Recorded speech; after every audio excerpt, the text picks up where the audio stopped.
Precej je bilo teh primerov, kjer so se stranke ustanavljale v nekem kratkem obdobju pred posamičnimi državnozborskimi volitvami in pravzaprav niti ena od teh strank ni, bom rekel, mirno jadrala tekom, bom rekel, 4-letnega ali pa celo krajšega, v večini primerov mandata.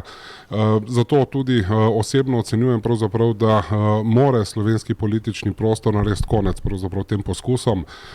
Gre za vsakokratne sveže poskuse, da se vendarle nekaj ohrani, morda nekaj spremeni.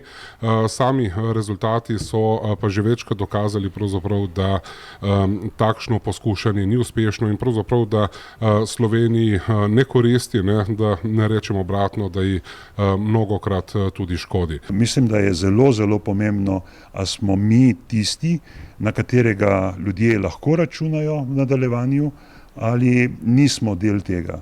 Lahko ste pa prepričani, da na socialdemokratskem polu se ne bo oblikovala nova stranka ali pa nov obraz.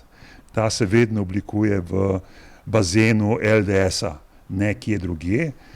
Vprašanje pa je, če je to za državo in za levo sredino najkoristneje. Jaz mislim, da ne, tudi zaradi tega kandidiram.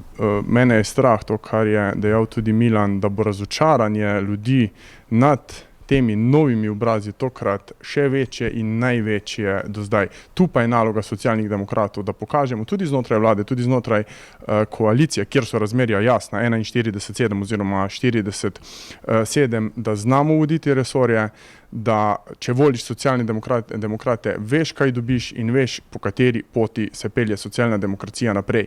In slej ko prej se bodo novi obrazi izpeli in bodo tudi ljudje stavili na tradicionalne stranke kot Socialni demokrati, kot edini na levem polu v Sloveniji tudi smo.